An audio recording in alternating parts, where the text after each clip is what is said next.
Look around you. There's about 120 people in this room today. That's about the size of a military company in the army. In that case, it's mostly young adults, mostly young men. Different demographics, different backgrounds, different lives. Few people will know each other, and none of them chose each other. And yet when they enlist, they're going to be together. Together when they enlist in basic training. So what is basic training? Basic training is the first step of training in the army, those first 4 weeks, where you turn from a civilian into a soldier with the basic skills that if you're ever deployed, we have faith that you're going to do okay. So I want you to go to that day, picture that first day of a recruit. Learning a new way to walk, to talk, to follow orders unconditionally. You're at the bottom of the pyramid. Everyone's telling you what to do. And maybe you've got a secret. Maybe you're desperately trying to hide something. You're feeling indecisive, you're feeling ashamed. I know what that feels like. Straight out of high school 4 years ago, I decided to enlist in officer training in the army. And I was hiding something I frankly didn't know how to deal with at the time. Unsure of my own sexual identity, I decided that the safest way, or the only way I could deal with it, was to disappear. To build an armor, a thick layer of armor in front of me so that nobody could read my thoughts, feelings, emotions. I disappeared from everybody else. I disappeared from myself. So 4 years later, as an officer in the reserve now, I completed my basic training. And while I had a decent experience overall, I never felt that there was any kind of safe space, any place where I could be who I really was. So as I conduct basic training myself, I ask, how can I change that? How can I change the system? So you might be thinking now, how is this supposed to work in the army? And I agree with you. The army, a bit unknown here probably, but everyone knows it's built on pressure, rank, and a certain degree of fear. But that's exactly why I do want to talk about it, because if what I'm proposing can work in the army, then the excuse runs out to say that your office is too tough, or your family too complicated, your classroom too convoluted. That excuse doesn't exist anymore. Take those terms, power, leadership, strength, all those buzzwords. I always thought that a true leader is the person standing in front of the people that he leads, with a thick layer of armor, controlling all the variables, being in control of everything, having the most diversified opinions, and the best person out there. Well, it turns out I had it exactly backwards. A powerful leader isn't someone who numbs all emotion. It's a person that gives that fear of other people a space to latch onto, instead of having to be closeted in a person themselves. Addressing an issue, recognizing a problem, is the first step to actually solving it. If you can't recognize that issue, then you're never going to get to that solution space to actually get on solving it.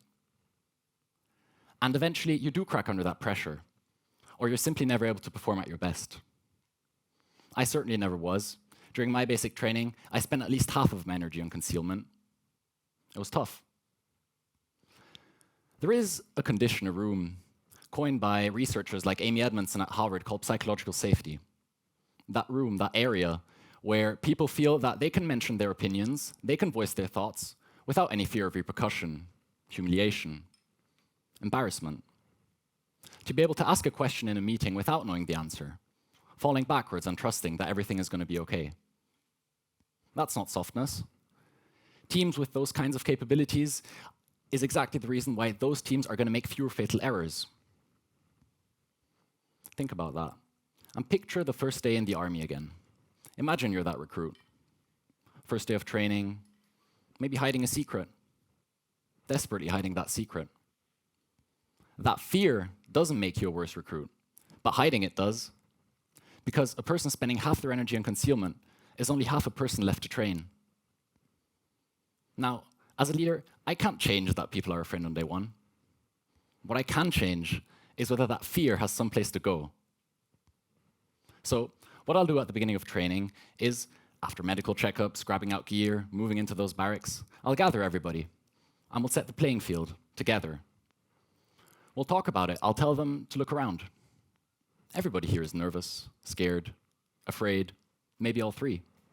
To their left, to their right, nobody has this figured out. And I was afraid too on my first day. Who isn't? So we'll create a sort of contract for those 4 weeks. I'll delineate my expectations, what we have to cover. They'll give me their values, their methods. How do we get there together? And then we'll go through that. I'll ask for their feedback regularly, and I'll give it out as well. It's this process, this iterative leadership process towards a bar of perfection that you can never reach. And it's impossible to reach, and that's not the goal. It's only a person standing in front of the people that they lead, in this closed system based on hierarchy, trying to create the most inclusive and collaborative approach possible. And everyone sees that. And as it turns out, that might be the most powerful thing they'll see me do all month. I really hope to convey that to the recruits I train. What I reap as the end is not a softer platoon, but a sharper one.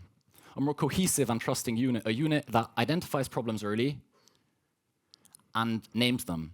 A unit that fends for each other instead of only looking after themselves. A unit that's truly tougher.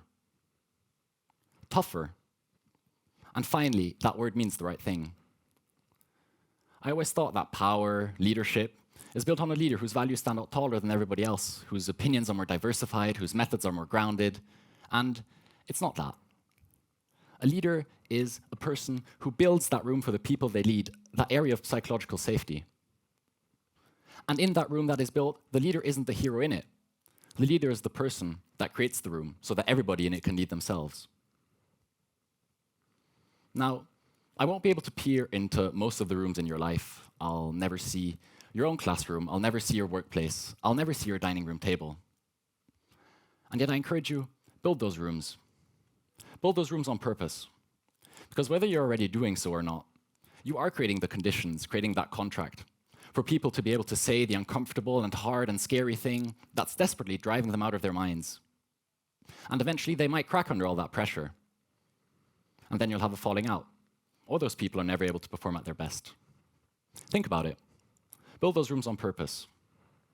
Because somewhere out there, there is another 18-year-old, a new structure, a new uniform around them, with a secret and desperately trying to hide it.